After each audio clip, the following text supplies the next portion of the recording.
Again, ladies and gentlemen, thank you for coming. We're here today to speak out following some regrettable developments in the work of the Security Council.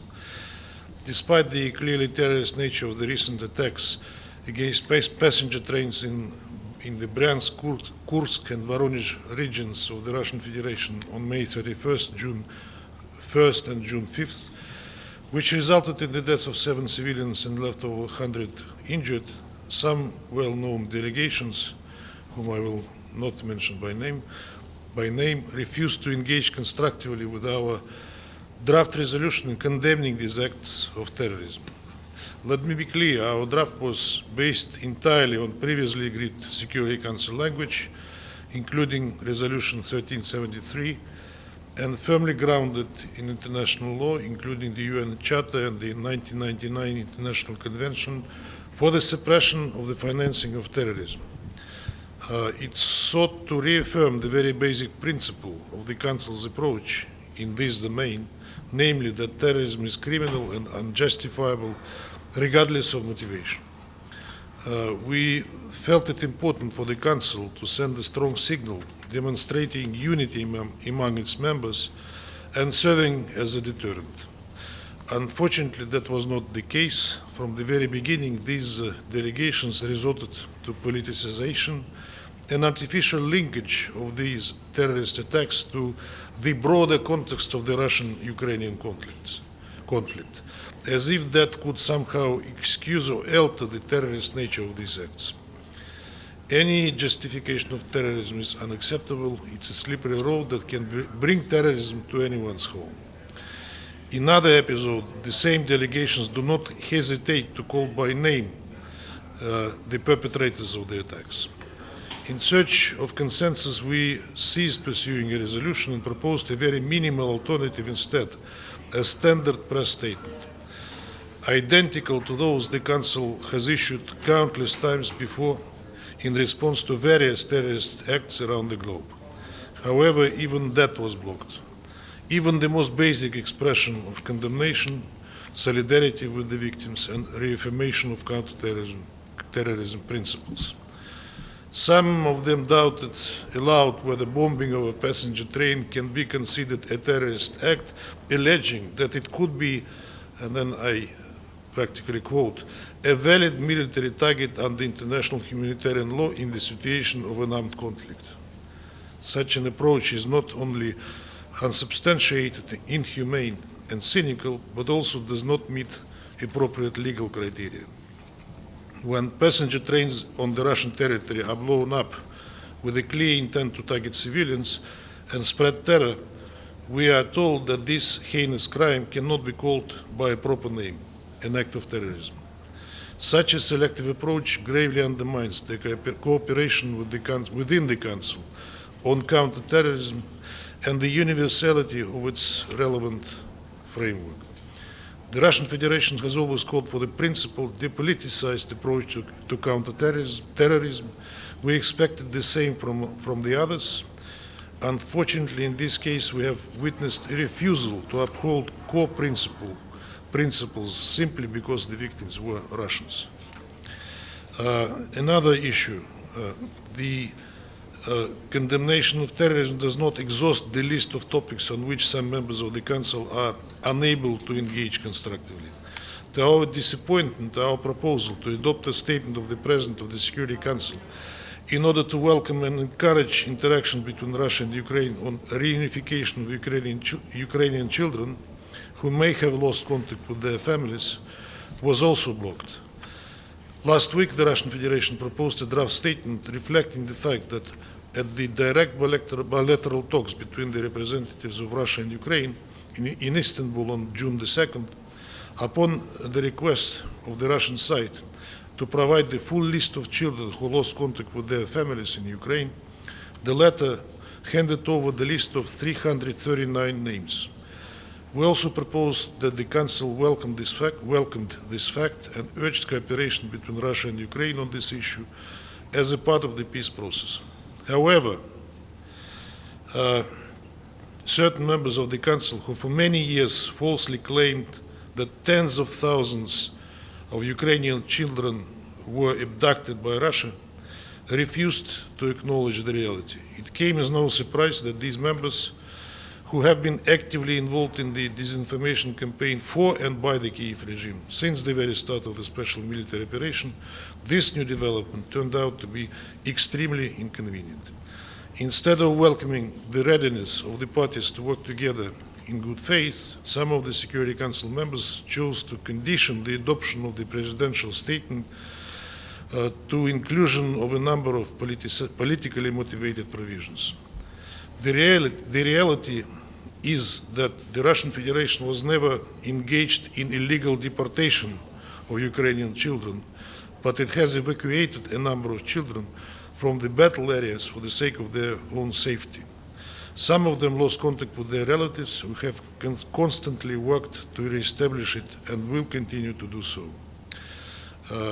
But I will repeat, we are talking about 339 names of the children, not tens of thousands as is falsely claimed. Now the Ukrainian list is already under conscientious scrutiny by our relevant authorities, who are ready to keep working tirelessly to restore family ties. With this in mind, we cannot but regret the missed opportunity for the Council to finally engage in a meaningful way in the resolution of the Ukrainian crisis. I thank you. From WION. Thank you very much, Pamela Falk from News and thank you, Ambassador.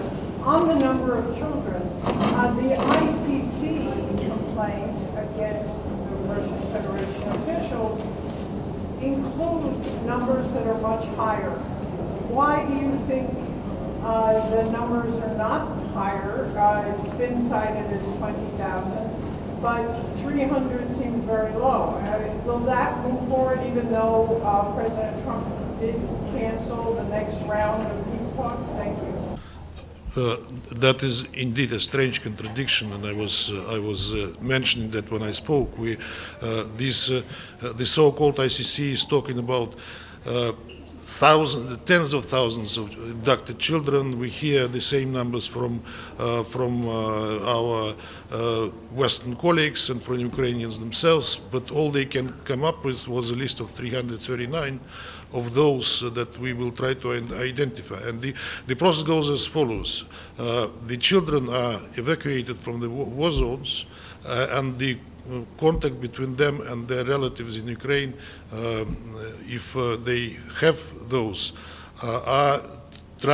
we try to establish them, and if there are relatives and the children express clear wish to return to them, we make that happen. Others, some of them are orphans. Some of them do not have relatives there. But the main message is that whoever of these children were evacuated from the war zones, they were not abducted, they were brought to safety, and we are trying to save lives, sometimes at the expense of the lives of those those soldiers on the battlefield who evacuate them. And will that go on despite the... Yes, we said we'll continue, yes. Thank you, Mr. Ambassador. My name is Susan Terquani from WION. I was wondering if... From where? From WION, India's international network. My question is, can you confirm or deny whether Russian officials have offered or made arrangements to facilitate the evacuation of any Iranian government official should tensions rise, and welcome them to Russia? And also, would Russia be open to such? I can neither confirm or deny it. This is the first time I hear that.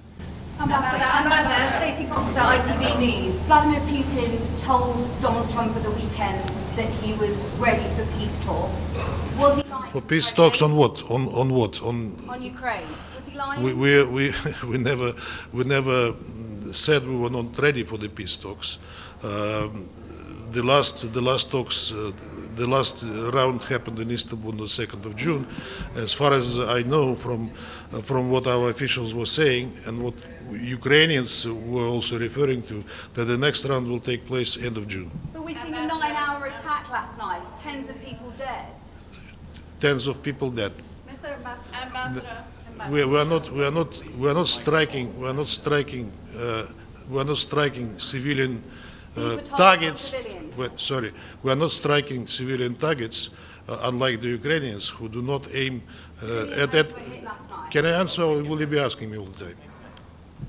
We are not striking civilian targets. We are striking the military objects and the critical infrastructure that feeds into the war and feeds into the Ukrainian war machine. Ambassador, on Iran and Israel, last night President Trump tweeted that all of Tehran should evacuate. Has the United States indicated to Russia what might be coming? Why did he issue that warning? No, he made that statement without consulting us first. And is Russia aware of any plans for any high-level meetings between Iran and US officials? There should have been another round of talks on the 15th of June, as you know, but it was preceded by this attack by Israel on Iranian nuclear sites, and then the outburst and the escalation of the hostilities, which risk to turn to all-out war. Iranians are not now, I understand them, in a position, to negotiate anything while these events are happening. But President Trump said today that he would encourage, or rather instruct, Vice President Vance and then his envoy Steve Witkoff to try to contact Iranians in an attempt to continue this process. Thank you, sir. In the light of the Russian offer to mediate between Iran and Israel, and there's also a Turkish offer to do the same, do you see any chance of these offers of mediation succeeding in the light of what's expected in the next 24 or 48 hours? The offer was indeed made, both by President Putin and by President Erdogan, but I don't see any appetite for mediation on the part of Israel, at least at this time, neither in 24 or in 48 hours. But these hostilities, this thing should be stopped because it has absolutely unpredictable consequences. Given that we are talking about nuclear sites that are under threat, and given that the ballistic exchange continues with the casualties, heavy casualties, and now on both sides. But you think about Israel, not Iran. Well, I think Iran would be prepared for talks, for talks to continue what these attacks by Israel stopped in the context of its nuclear program. But the condition is that Israel stops the attacks first. Are you coordinating your effort, maybe mediation effort with the United States on Iran and Israel? Could you repeat? Nabil Abi Saab, Al Arabi TV station. Are you coordinating your mediation efforts between Israel and Iran with the United States? There was a conversation between President Putin and President Trump the other day, and President Putin said that we are ready to do what we can to facilitate. That was said directly to President Trump. So in that sense, yes, we are coordinating, but we don't have any mediation efforts on the ground. Mr. Ambassador, on the Israeli-Iran conflict going on now, Russia, of course, has good relations with Iran and reasonable relations now with the United States. We have good relations with Israel too. With Iran. How concerned are you that not only this could escalate into a wider war, but into a nuclear war? Well, look, the pretext for the strikes is alleged Iranian military nuclear program, which nobody was able to confirm, including the IAEA. There are outstanding issues between Iran and IAEA, but first they are minor, and the IAEA cannot testify that Iran is developing, say, a nuclear bomb. But there are outstanding issues that were subject of inspections, of talks between Iran and IAEA, and that one day or the other should have been resolved. But it suddenly stopped with these attacks. Of course, there is a danger of at least nuclear leakage, because Israelis are bombing the nuclear facilities. Natanz was bombed. Fordo is under threat. There is a nuclear power plant that we help, what we are basically building for the Iranians in Bushehr. So the risk of at least nuclear, how do you call it, fallout, загрязнение, radiation, yeah, is there. What regards nuclear war, God forbid, of course. Iran doesn't have a bomb. It claims so. It said it is against the laws that they established themselves. But the level of conventional exchange is so high that, of course, it risks a wider confrontation, and that it conflagrate the whole Middle East. And that is a real risk. And that is a risk not just for the region, because it's already a geopolitical thing.